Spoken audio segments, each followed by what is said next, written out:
Warahmatullahi wabarakatuh.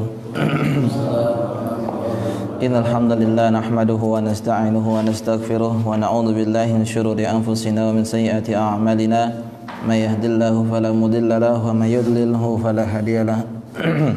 Asyhadu an la ilaha illallah wahdahu la syarika lah. Asyhadu anna Muhammadan 'abduhu wa rasuluh. Ya ayyuhalladzina amanu taqullaha haqqa tuqatih wa la tamutunna illa wa antum muslimun.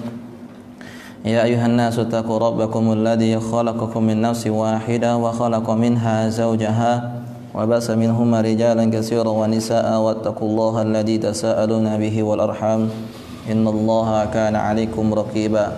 Ya ayyuhalladzina amanu taqullaha wa qulu qawlan sadida yuslih lakum a'malakum wa yaghfir lakum dhunubakum wa may yuti'illaha wa rasulahu faqad faza fawzan 'azima. فإن أصدق الحديث كتاب الله وخير الهدي هدي محمد صلى الله عليه وسلم وشر الأمور محدثاتها فإن كل محدثة بدعة وكل بدعة ضلالة وكل ضلالة في النار. اللهم صل وسلم وبارك على النبي الكريم محمد صلى الله عليه وسلم وعلى آله وصحبه أجمعين. Ikhwani fillah rahimani wa rahimakumullah. Kita lanjutkan pembahasan kitab Syarah Hadis Arba'in An-Nawawiyah. Pada pertemuan yang lalu telah kita bahas hadis yang ke-10. Wala an nadkhul ila al-haditsu al-hadi asyar. Hadis yang ke-11.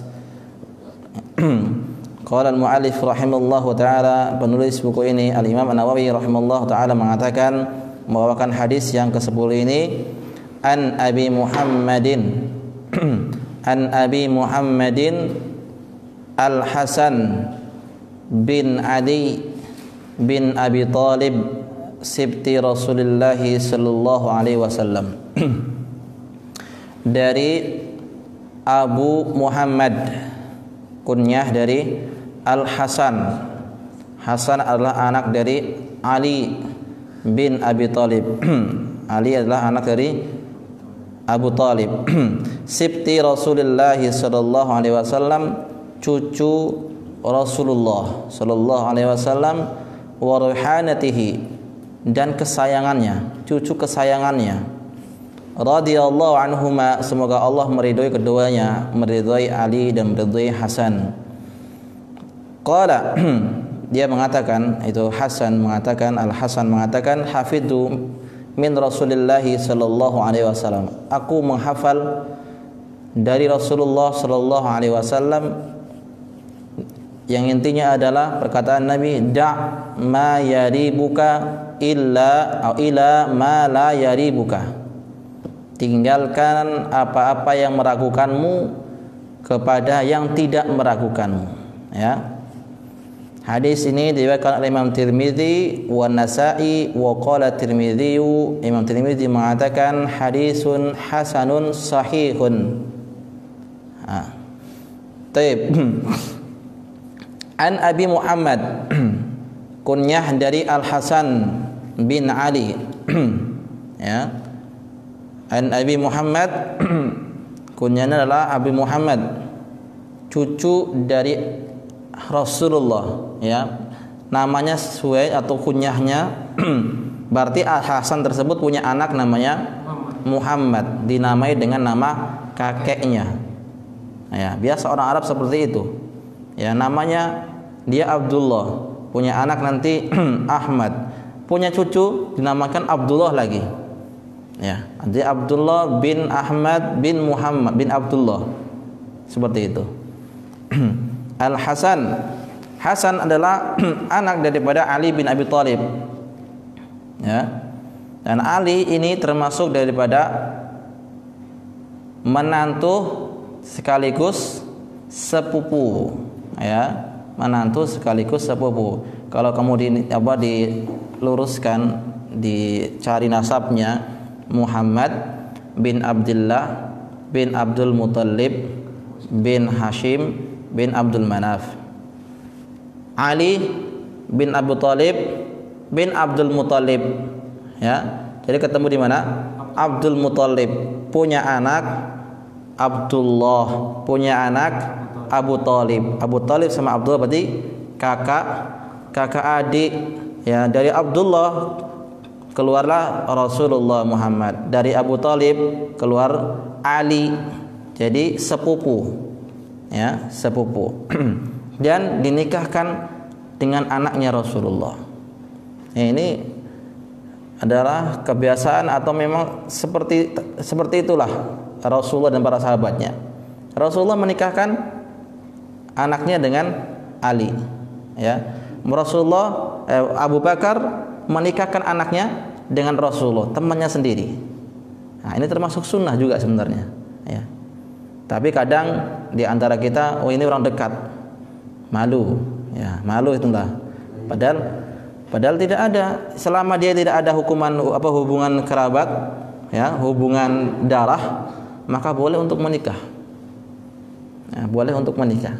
Seperti ini Rasulullah menikahkan anaknya dengan sepupunya Ali bin Abi Thalib, dan Rasulullah menikah dengan anak dari temannya itu Abu Bakar As-Siddiq, ya, juga menikah dengan anaknya Umar bin Khattab, ya, itu biasa. Di sini sibti Rasulullah disebut sibti, ya, cucu. Dalam bahasa Arab tuh cucu mempunyai dua arti, ada sibti, ada hafid, ya, hafid cucu juga. Sibti juga cucu. Lalu pengertiannya ini tersebut memiliki makna yang berbeda. Kalau sibti ini adalah cucu dari anak perempuan. Kalau hafidh cucu dari jalur anak laki-laki. Maka disebutkan di sini sibti Rasulullah karena anaknya Rasulullah adalah Fatimah. Fatimah menikah dengan Ali, punya anak Hasan, maka disebut sibti, ya, bukan hafidh. Ini bedanya bahasa Arab, ya, dengan bahasa Indonesia. Kalau bahasa Indonesia cucu, ya sudah, cucu laki-laki, cucu perempuan, gitu saja. Kalau di sini tidak, cucu laki-laki khusus itu hafidh, cucu dari anak laki-laki hafidh, cucu dari anak perempuan sibti, ya. Dibedakan di sini sibti Rasulullah sallallahu alaihi wasallam. Wa raihanatihi. Raihan ini termasuk nama tumbuhan, ya, nama tumbuhan yang wangi, harum, ya, disebut raihan karena baunya adalah raihah. Raihan, baunya adalah sangat wangi sekali. Dan ini termasuk kiasan sebenarnya, bahwasanya Ali Hasan adalah anak tersayang daripada atau cucu tersayangnya Rasulullah. Ya, disebutkan bahwasanya Nabi SAW pernah bersabda dalam hadisnya yang diriwayatkan oleh Imam Bukhari. Dia mengatakan, inna ibni hadza sayyidun. Sesungguhnya anak ini, anak saya, cucu saya ini adalah sayyidun. Apa sayyid? Sayyid, tuan, ya. Sesungguhnya cucu saya ini adalah tuan, seorang pemimpin, ya, seorang pemimpin, seorang tuan. Wa sayuslihullahu bihi baina fi'ataini minal muslimin, yang mana dengan cucu saya ini yang akan memperbaiki dua kelompok besar yang sedang berperang. Dengan cucu ini Allah Subhanahu wa taala menyatukan dua kelompok besar yang sedang berperang. Kelompoknya siapa? Ya, kelompoknya Muawiyah dan Ali bin Abi Thalib, ya. Para sahabat berselisih masalah ijtihad. Ketika Utsman bin Affan dibunuh oleh orang-orang Khawarij, maka dibaiatlah Ali bin Abi Thalib menjadi khalifah. Maka Muawiyah ini tidak mau. Saya tidak akan membaiat dengan engkau wahai Ali sebelum yang membunuh Utsman tersebut diadili. Ya, Ali bingung, siapa yang membunuh enggak tahu.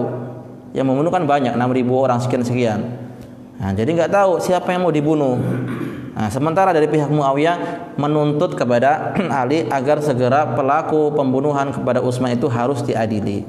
Dari situlah terpecah kaum muslimin dari kubunya Muawiyah dan dari kubunya Ali bin Abi Thalib. Ali bin Abi Thalib berijtihad dengan ijtihadnya, ya, dan itu yang lebih mendekati kebenaran karena dia seorang khalifah. Jika dia benar maka pahalanya adalah 2 pahala. Sementara Muawiyah juga berijtihad dengan ijtihadnya. Harus ada diadili, harus ada qisas. Namun tidak tahu bagaimana. Makanya kalau dia salah satu pahala, nggak dapat dosa, satu pahala. Nah, ini para ahlu ijtihadiyah antara Muawiyah dan Ali bin Abi Thalib. Tidak bisa kita ya salahkan yang ini, salahkan yang itu ya. Tapi yang lebih mendekati kebenaran adalah Ali bin Abi Thalib. Ketika Ali bin Abi Thalib itu meninggal dunia, dibunuh oleh siapa? Abdurrahman bin Muljam ya, tokoh daripada orang-orang Khawarij. Inil hukmu illa lillah, tidak ada hukum kecuali hukum Allah. Dibunuh Ali bin Abi Thalib. Kemudian maka kekhalifahan itu jatuh kepada anaknya Al-Hasan. Jadilah dia khalifah. Namun karena Al-Hasan ini tidak ingin terjadi peperangan antara Muawiyah dengan kelompoknya Ali tadi, maka Al-Hasan tersebut menyerahkan kekhalifahannya kepada Muawiyah. Maka selesai sudah pertikaian di antara dua kelompok besar tersebut ya, dan tidak ada lagi peperangan, sudah damai setelahnya itu. Ini kisah kenapa, dan ini termasuk dari kerasulan, bahwasanya Rasulullah pasti benar perkataannya ya, terjadi seperti itu. Dan Hasan adalah termasuk afdal min akhihil Husain ya, lebih utama daripada Al-Husain ya. Al-Hasan ini lebih utama daripada Al-Husain radhiyallahu anhuma, meskipun semuanya adalah semoga Allah meridhoi keduanya ya. Akan tetapi ketergantungan hatinya orang-orang Rafidhah itu hanya saja kepada siapa? Husain saja. Kenapa? Kisah pembunuhan itu yang menyedihkan sekali ya. Kisah yang menyedihkan, terbunuh di tanah Karbala ya. Karbun itu artinya apa? Karbun, musibah ya, bencana. Bala, musibah ya, tanah itu tanah musibah. Karbala ya, disebut tanah Karbala. Karbun itu artinya bencana, bala itu ya musibah ya, bala dan musibah. Dan kisah pembunuhan itu ya, kalau antum melihat panjang cerita kisah tersebut, intinya dia adalah dikhianati orang-orang penduduk Kufah, Irak. Jadi waktu itu pemerintahan dia sama siapa pemerintahan? Oleh Muawiyah. Ya, Muawiyah menjadi pemimpin. Dia di Syam, kepemimpinannya di Syam. Sementara siapa tadi? Husain itu sebenarnya sudah berlepas diri. Ya. Tapi karena dikirimi surat oleh orang penduduk Kufah bahwasanya kami telah berbaiat kepada engkau wahai Hasan, seluruh sekian ribu orang kami telah berbaiat ya. Ya, dikirimlah surat kepada Hasan, padahal sudah dinasihati oleh Abdullah bin Abbas, Anas bin Malik dan sebagainya yang masih hidup. Dinasihati jangan ke sana, itu orang-orang Kufah itu orang yang suka berkhianat ya. Tapi tidak mau mendengar perkataan daripada nasihat dari Abdullah bin Zubair dan para sahabat yang lainnya, Abdullah bin Abbas, ya, Anas bin Malik, tidak mau mendengar nasihat. Akhirnya dia datang ke sana. Nah, betul apa yang dikatakan oleh para sahabat tadi, bahwasanya mereka itu berkhianat. Ketika mendengar pasukan keluarga daripada Al-Husain tersebut ke Karbala, otomatis pemimpin yang di sana ya datang dengan kabar yang lebih yang tidak seperti yang diinginkan oleh orang yang dari kelompoknya Muawiyah. Dikirimlah pasukan ya, 4.000 pasukan untuk menghalang pasukan daripada Husain tadi. Padahal Husain itu ada beberapa keinginan ke sana. Yang pertama adalah dia ingin berbaiat. Yang kedua, dia ingin dikembalikan lagi ke Madinah, ke Mekah. Yang ketiga, dia ingin selamat sampai ke perbatasan. Tapi karena ada orang-orang yang mempeloporinya sehingga dia marah dan dibunuhlah Al-Husain tadi, dipenggal kepalanya. Cucu daripada Rasulullah ya, dipenggal. Dan yang memenggal itu adalah pemimpin Ubaidullah bin Yazid ya, bin Zaid radhiyallahu alam. Itu termasuk tokoh daripada Syiah. Makanya mereka meratapi kematian daripada Husain tadi.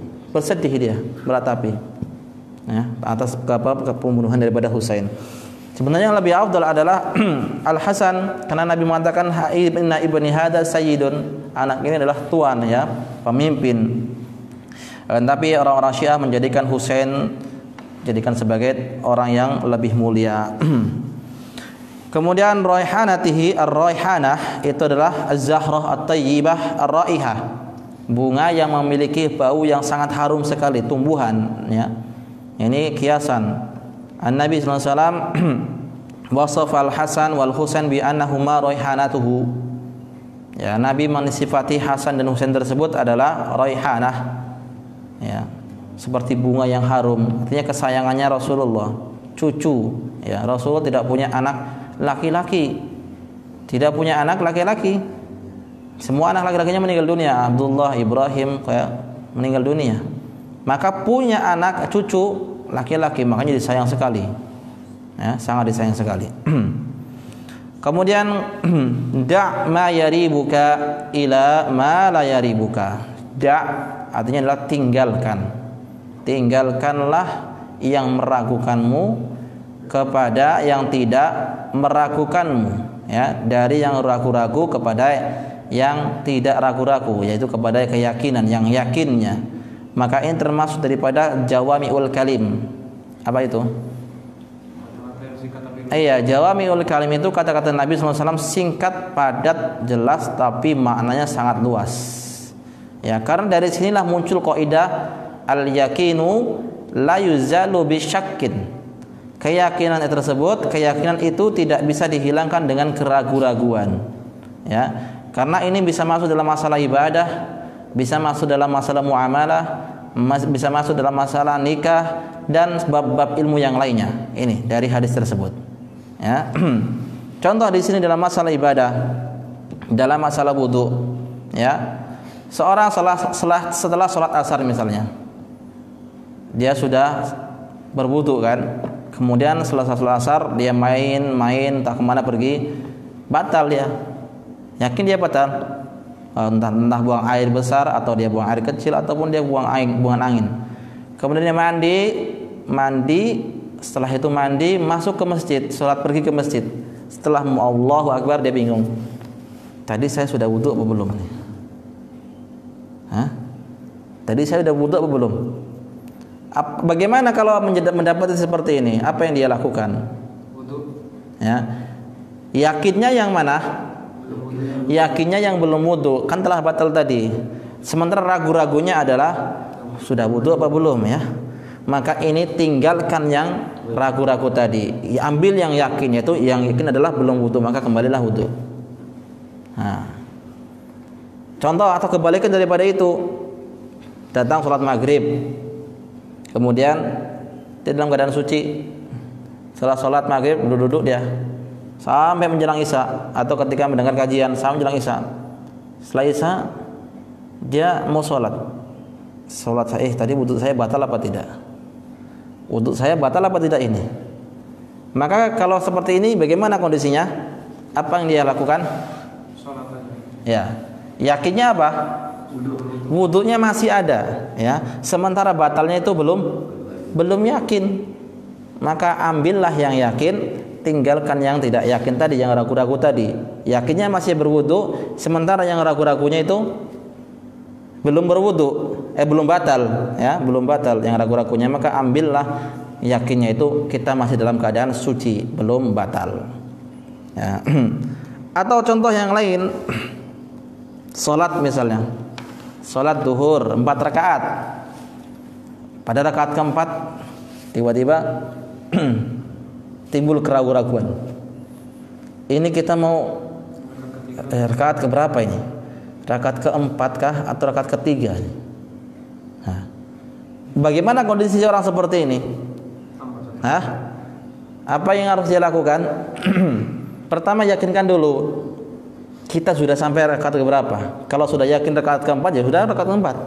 Tapi kalau masih ragu-ragu, maka ambillah yang paling jumlah yang paling sedikit. Ya, jumlah yang paling sedikit. 4 kita masuk ke 4 rakaat, tapi ragu 4 atau 3. Yakinnya yang mana? Yang 3 sudah kita kerjakan, sementara yang 4 adalah masih ragu-ragu. Maka kita ambil yang yakinnya 3, yang 4-nya kita nanti tambah 1 lagi. Ya, seperti itu.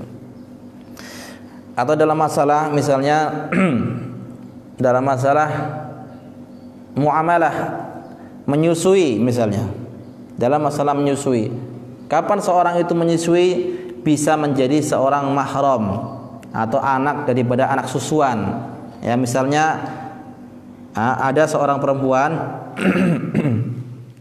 punya anak, ya, punya anak, kemudian lagi nyusuin, ya, punya tetangga punya anak juga, akan tetapi tetangga tersebut nggak keluar air susunya mungkin, ya, sehingga nangis, maka disusuin sama perempuan tadi. Kapan seorang perempuan tersebut ya, anak tadi bisa dikatakan sebagai mahram daripada anak perempuan tersebut? Berapa kali susuan? Satu. Sampai kenyang aja. Ya, disebutkan di sini adalah 5 kali susuan. Tapi sampai kenyang. 5 kali itu sampai kenyang. Baru dikatakan anak tersebut adalah anak sesusuan, haram untuk anak saya misalnya, anak perempuan tadi menikah dengan anak tetangga tersebut. Dan bapaknya mahram dengan dia. Nah, ibunya juga mahram dengan dia. Ya, selama-lamanya tidak boleh. Ini anak persusuan. Lalu ketika dia menyusui ragu, ya, ini kira-kira tadi saya suka 4 atau kelima, ya, ya, bingung. Mana yang harus diambil?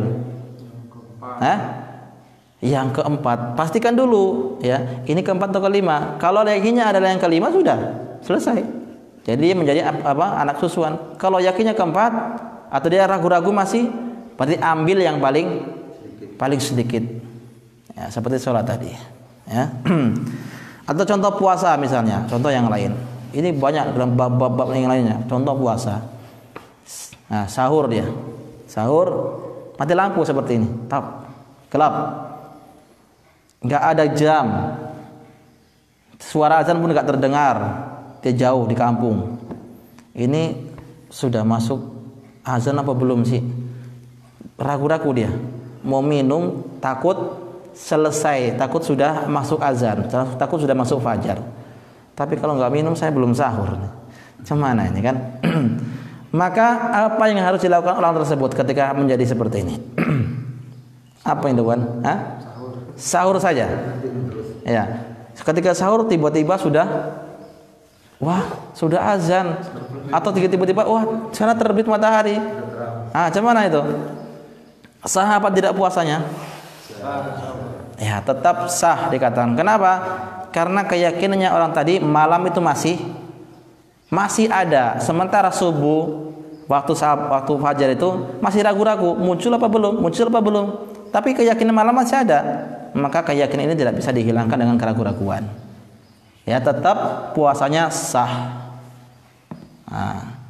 Berbeda masalah misalnya mau berbuka nih. Mau berbuka di jalan-jalan, ya. Tiba-tiba mendung, gelap. Ini sudah masuk waktu maghrib bukan, ya? Sudah masuk buka atau belum? Tapi sudah gelap. Kok belum ada azan, ya? Kira-kira gimana ini? Akhirnya dia berbuka. Berbuka. Rupanya setelah berbuka dengar suara azan. Kira-kira sah apa tidak sholat buka ini orang ini? Tidak sah. Batal sudah. Batal puasanya. Kenapa? Siangnya itu masih ada. Keraguan-raguannya adalah sudah masuk maghrib atau belum? Sudah masuk maghrib atau belum? Nah, maka bagaimana caranya? Tunggu sampai sudah jelas maghrib datang. Tunggu, ya, kalau seperti ini kondisinya. Berbeda dengan kalau sudah ada waktu, sudah ada enak. Ya, kalau nggak ada seperti itu misalnya, maka seperti ini caranya.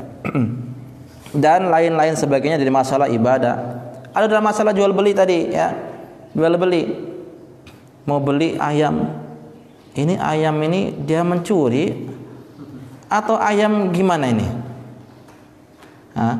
Maka kita yakin bahwa setiap yang dijual adalah miliknya orang tersebut, ya, bukan hasil curian. Terserah mau hasil curian, yang penting jelas itu adalah miliknya orang yang jual tadi, maka kita boleh membelinya. Hilangkan keraguan-raguannya. Ya, kalau kita di pasar ini jual ayam nih jangan-jangan itu nyuri nih ayamnya nih. Hah? Ini jual ikan nih jangan-jangan ikannya ngambil pula punya orang ya kan? Nah, bingung nanti kan. Nah, maka itulah kemudahan daripada Islam. Maka tinggalkanlah yang meragu-ragukan, ambil yang tidak meragukan. Al yakinu la yuzallu bisyakkin. Dan dari macam-macam ibadah yang lainnya seperti inilah ya, dari satu hadis tersebut muncul dari berbagai macam cabang-cabang ilmu yang membuat kita mudah dalam beragama ini. Ya. Kemudian hadis ini diriwayatkan oleh Imam Tirmizi, Imam An-Nasa'i, ya, dan dia mengatakan, Imam Tirmizi mengatakan hadisun hasanun sahihun. Kenapa kok ada hasan kok ada sahih? Ya, bukankah hasan dan sahih itu berbeda tingkatannya? Kita mengatakan ada hadis sahih, ada hadis hasan, ada hadis dhaif, ada hadis maudhu, ya, ada munkar, ada gharib, ada mudallas, ada mauquf, ada maqtu, ada mauquf, ada maqtu dan sebagainya. Hadis tersebut kok disebut hasan sahih? Kenapa disebut hasan sahih? Siapa yang bisa jawab? Siapa yang jawab? Kenapa disebut dengan hasan sahih di sini? Diriwayatkan oleh banyak jalur. Banyak jalur. Berapa jalurnya? Berapa jalur yang meriwayatkan hadis itu? Ya, di sini dikatakan oleh Syekh Shalih Utsaimin, fa kaifa yujma'u baina wasfaini mutanaqadaini li mausufin wahid. Bagaimana mungkin di sini digabungkan antara dua hadis yang berbeda tingkatannya? Kan hasan sahih kan berbeda tingkatannya kan? Maka dijawab ajabal ulama an dalik. Dijawab oleh ulama bahwasanya in kana hadzal hadisu jaa min tariqin wahidin, apabila hadis ini datang dari satu jalur periwayatannya, ya, fa ma'nahu annal hafidh syakkun hal balagha hadha tariq darajat sahih aw la zala fi darajat hasan. Maka kalau satu periwayatannya tapi dia bingung, ini hadisnya sahih atau hasan, satu saja periwayatannya, maka diambil hadis tersebut adalah hadisun hasan. Ya. Wa in kana min tariqaini, kalau dari dua jalur periwayatannya dari hadis, misalnya dari Abdullah bin Abbas, satunya lagi mungkin dari siapa lagi sahabat-sahabat yang lain, ada dua jalur. Ya. Anna ahadat turuqaini sahih wal akhar hasan. Satu riwayat ini sahih, dari jalur lain hasan, maka digabungkan menjadi hasan sahih. Maka hadis ini memiliki dua jalur. Maka hadis satunya, ya, riwayat yang pertama itu mengatakan hadis hasan, riwayat yang kedua hadis ini adalah sahih, maka digabungkan menjadi hasan sahih.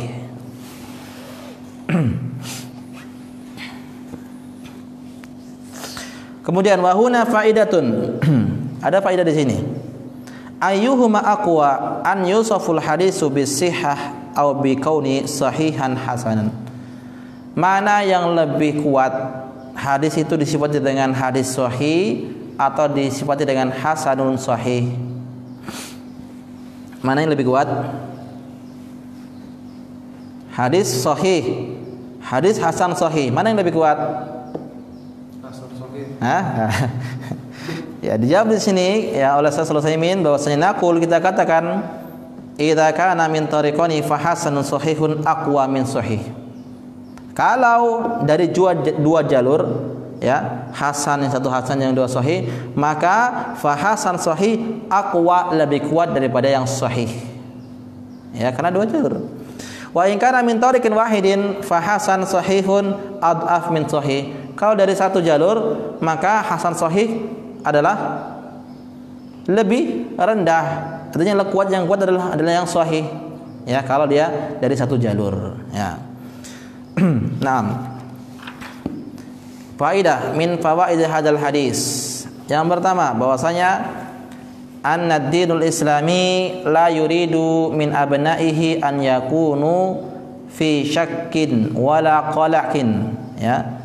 Bahwasanya agama Islam ini menganjurkan kepada pemeluknya tidak boleh ada keraguan-raguan, ya, di dalam masalah atau menjalankan agama ini dalam beribadah, dalam muamalah, ya, dalam bab nikah, ya.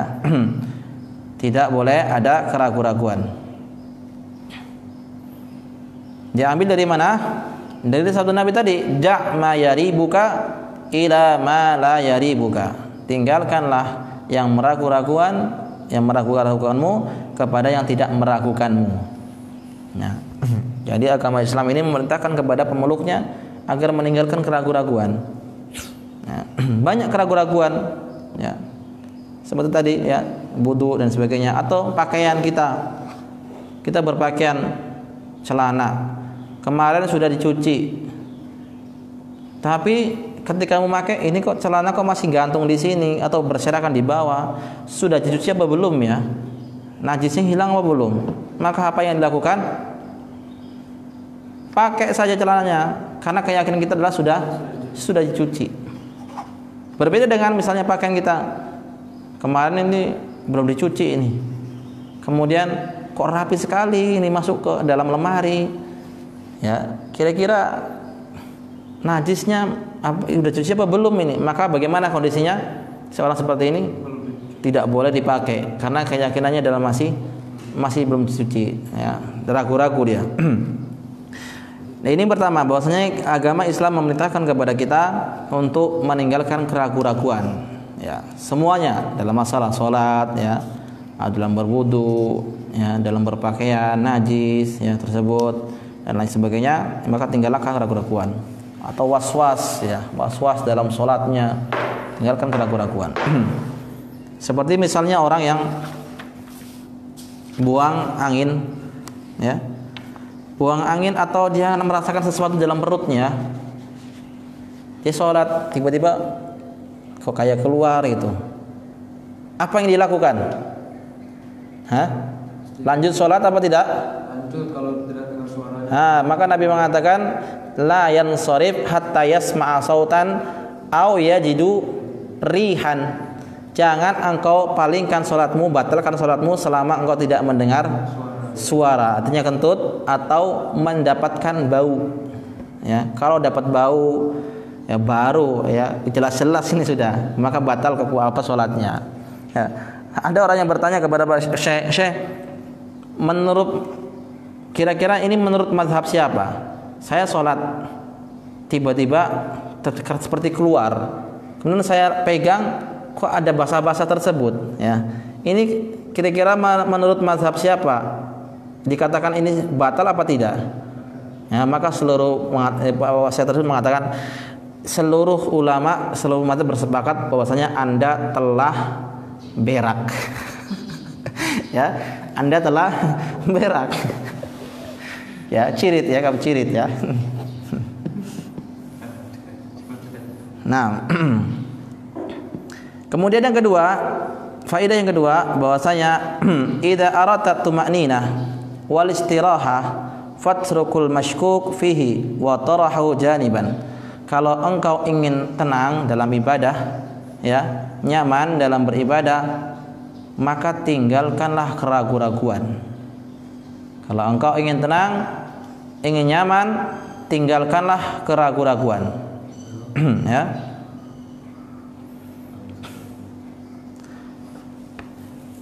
La siyama ba'dal faraghi minal ibadah.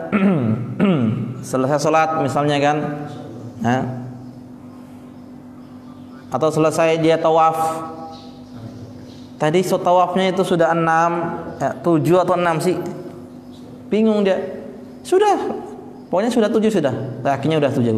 Jangan kecuali dia yakin ini 6, maka harus tawaf sekali lagi, ya. Kalau tidak, waktunya tidak, udah lama, sudah berapa hari atau baru ingat, ya, maka tidak boleh. Salat juga demikian, ya. Jangan tinggalkan keraguan-raguan. Kalau dia ingin tenang, tinggalkan keraguan-raguan sudah. Jadi sah apa tidak, ya, salatnya? Sudah. Jangan mikirin yang itu ragu-ragu, ya, keraguan-raguan itu, ya, tinggalkan semua itu. Salat di belakang imam tadi, imamnya itu kan pelaku bid'ah itu, sah enggak salat kita? Sudah sah insyaallah salatnya, ya. Kalau dia benar, pahalanya untuk dia dan kita. Kalau dia salah, pahalanya untuk kita, dia dosanya yang nanggung. Mudah kalau beragama ini, jangan dipersulit. Kemudian inilah yang kedua ya. Yang kedua artinya kalau kita ingin tenang maka tinggalkanlah keraguan-raguan ya. Kemudian yang ketiga, faedah yang ketiga bahwasanya anna Nabiya sallallahu alaihi wasallam u'tiya jawami al-kalimi. Nabi sallallahu alaihi wasallam diberi jawami'ul kalim, jawami al-kalim ya. Yaitu ungkapan yang sedikit tapi mempunyai makna yang sangat luas ya, yang lebar dan dalam maknanya. Sedikit tapi maknanya sangat luas.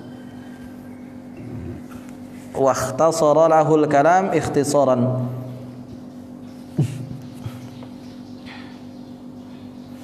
Karena jumlahnya atau hadis ini disebut cuma berapa bait saja. Da mayaribuka ila mayaribuka. Cuma itu saja. Hadis Nabi.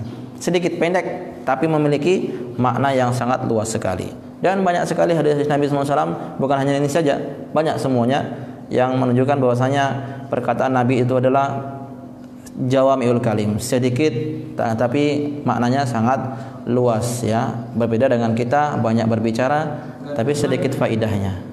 Ya. Itu kita ya. Banyak berbicara sedikit faidahnya. Lau bana alaihi mal insanu mujalladan dahman lastau'aba ma yudlani alaihi mal ma'ani. Seandainya ada seorang ya mau menulis buku dari kata-kata ini dak mayaribuka illa mayaribuka, niscaya dia akan membuat satu buku besar ya tentang hadis ini saja. Karena ini mencakup semua bab ya, bab ilmu. Semuanya nanti masuk dalam masalah ini. Ini termasuk dari mukjizat Nabi sallallahu alaihi wasallam ya, sedikit berbicara tapi maknanya sangat luas ya. Karena ya memang apa yang dikeluarkan oleh Nabi itu adalah dibimbing oleh wahyu. Jadi keluar dari lisan tersebut diatur oleh Allah Subhanahu wa taala. Keluarnya itu wahyu. Makanya ketika Nabi SAW mengatakan alaikum bis-sam'i wa ta'ah, wajib kepada kalian untuk mendengar dan mentaati ya kepada pemerintah. Kenapa disebutkan alaikum bis-sam'i wa ta'ah kepada pemerintah? Bukan kalian wajib salat, kalian wajib puasa, kalian enggak. Kenapa? Karena kalau meninggalkan salat, meninggalkan puasa, semua orang tahu itu perbuatan apa? Dosa. Tapi orang yang melanggar kepada pemerintah, yang mendemo pemerintah, mengkritik pemerintah terang-terangan, kebanyakan orang tidak tahu. Kebanyakan orang tidak tahu. Ini termasuk dari mukjizat Nabi, ya, kerusulan Nabi sallallahu alaihi wasallam. Fa insyaallah kita akan lanjutkan kepada hadis yang ke-12 biidznillah taala. Hadis ke-12, ke-13 hadisnya hanya pendek-pendek. Kalau bisa ini dihafalkan ya, pendek-pendek seperti ini. Subhanakallahumma wa hamdika asyhadu an la ilaha illa anta astaghfiruka wa atubu ilaik. Assalamualaikum warahmatullahi wabarakatuh.